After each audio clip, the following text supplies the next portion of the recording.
Fala meus amigos, fala minhas amigas, sejam muito bem-vindos e muito bem-vindas. Hoje a gente vai falar sobre a discografia do Tesouro, aproveitando que ele vai lançar um novo disco. Este disco com a capa lindona, o Theory of Mind. Aproveitamos para fazer um ranking da discografia do Kiko Loureiro, do pior ao melhor. Eu vou fazer meus comentários a respeito de cada um deles, os ranqueando e dizendo o que eu acho de cada disco do Kiko. Beleza? E preliminarmente, o que eu tenho a dizer sobre a discografia do Loureiro na guitarra é que os álbuns dele são todos bons, né? Todos têm partes, pelo menos, muito boas.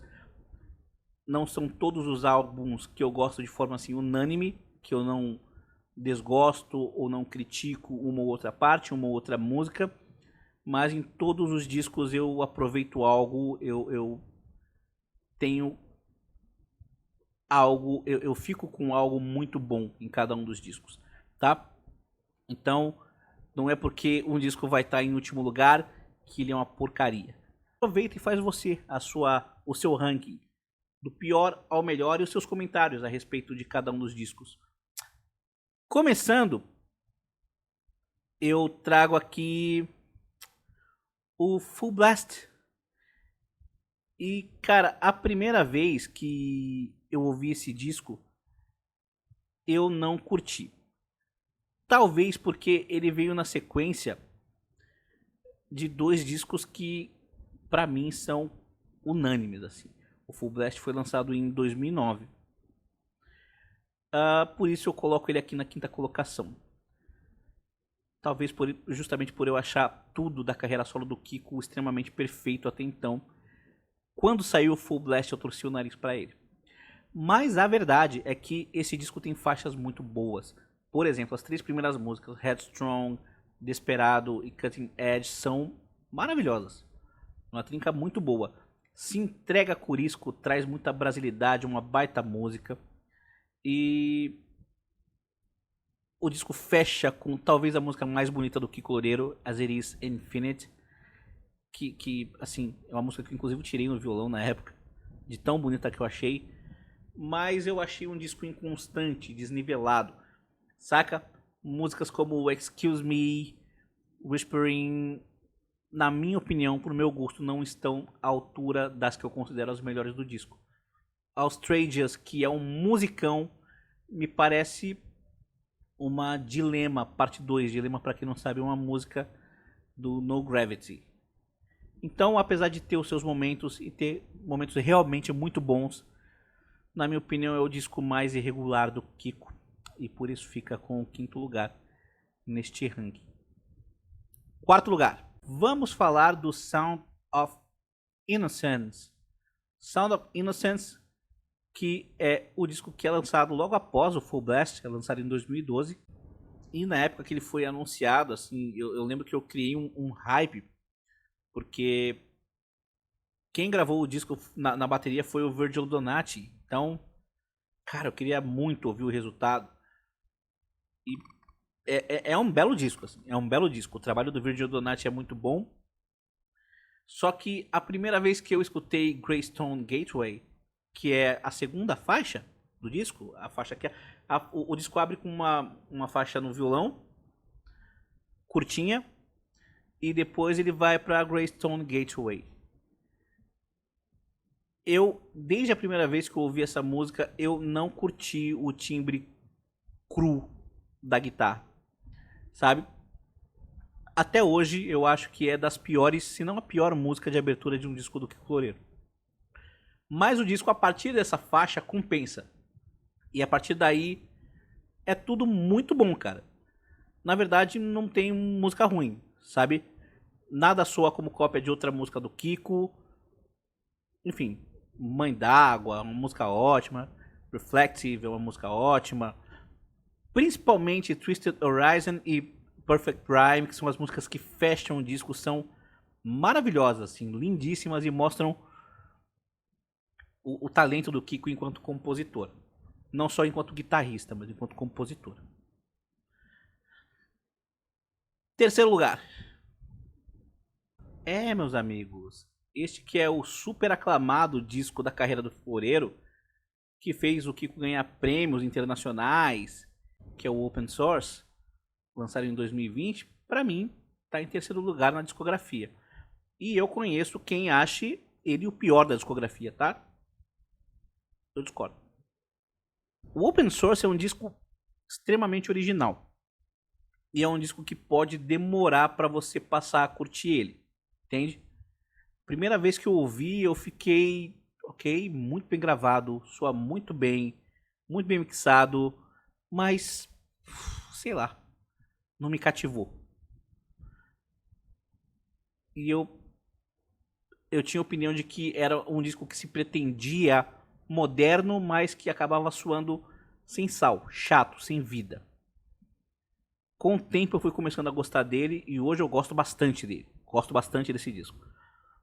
Uma outra coisa que me incomodou nas primeiras audições, e até hoje me incomoda um pouco, é que em algumas músicas, como Imminent Threat, por exemplo, que tem a participação do Marty Friedman, eu fiquei incomodado em como os instrumentos, principalmente a bateria, em alguns trechos da música parecia brigar por espaço com a guitarra. A guitarra fazia uma frase em, sei lá, C mínima. E a bateria fazia uma frase, uma virada em C mínima. E isso acontece várias vezes, não só nessa música, mas durante o disco. E, sei lá, eu não consigo identificar uma música ruim. Não teve música que não me agradou.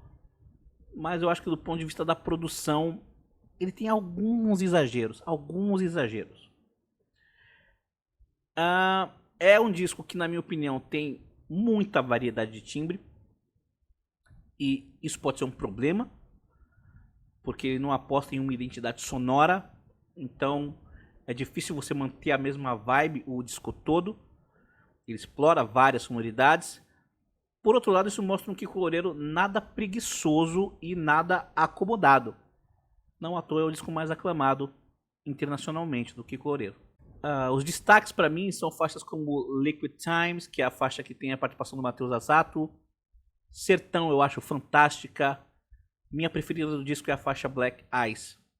Curto muito. Tem muita coisa aqui que me agrada bastante.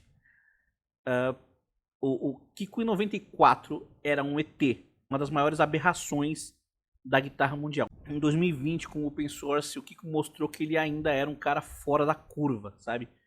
Uma espécie de vinho que com o tempo melhora, um cara atualizado, antenado e referência para os novos guitarristas. Orgulho brasileiro. Mas ainda assim, esse disco é só o terceiro colocado na nossa lista. Oh meu Deus! Oh meu Deus! Este disco que é uma unanimidade na segunda colocação. Como assim o Universo Inverso em segundo? Pois é. É um descasso, sabe? É um descasso irretocável. Na verdade, eu concordo que poderia ser o primeiro. Na verdade, eu acho que ele até é o primeiro. Mas, enfim, vocês vão entender os meus motivos. O Universo Inverso é maravilhoso, por inteiro, assim. Só coisas boas pra falar desse disco.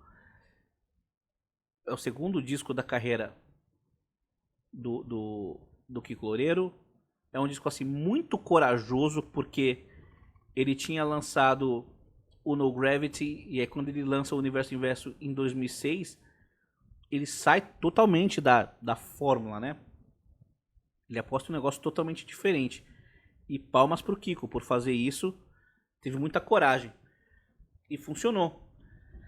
O disco abre com uma faixa sublime, que é Feijão de Corda. E, cara, e daí vem Olhos Verdes, que é fantástica.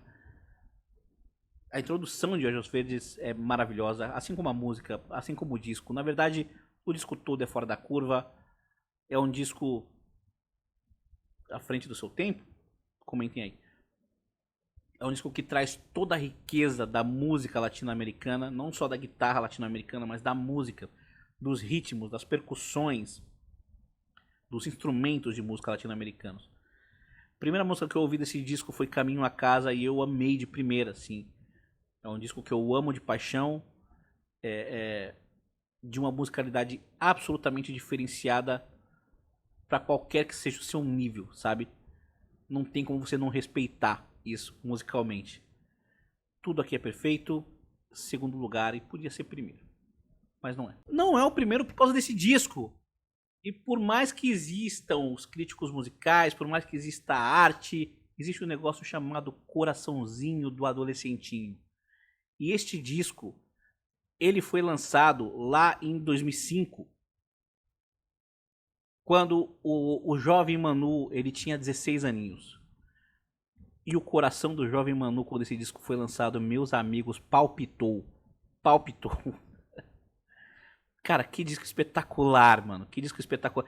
Eu tava, na época, eu comecei a ouvir, assim, os guitarristas com mais atenção em 2003, 2002, 2003, 2004, Steve Vai, Satriani. E aí o Kiko Loureiro lança o No Gravity em 2005.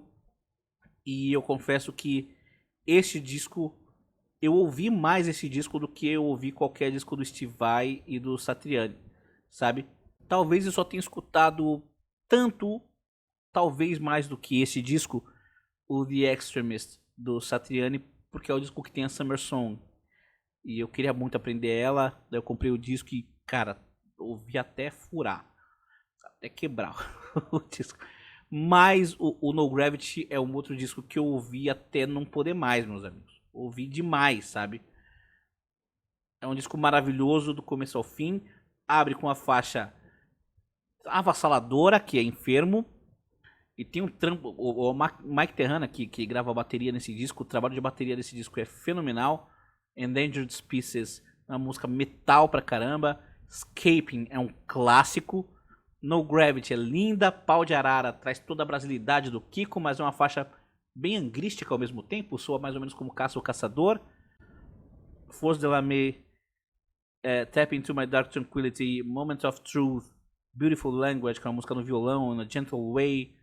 Dilema, que é um power metal meio nova era. Feliz de Desilusão, e fecha com a linda Choro de Criança no violão. Pô, mano, vocês têm todo o direito, e eu concordo com quem acha o Universo Inverso melhor. E vocês têm todo o direito de achar o Open Source melhor. Qualquer um melhor, são discos incríveis. Mas eu fiz quando eu comecei a fazer essa lista, eu tinha certeza que eu ia botar o Universo Inverso no topo, mas eu não consegui. Não consegui, meus amigos, foi mais forte do que eu. O No Gravity falou mais alto e ele tá aqui no topo da minha lista. Concorda? Discorda? Quero saber sua opinião aí nos comentários. Aguarde os nossos próximos vídeos, é isso aí. Falou!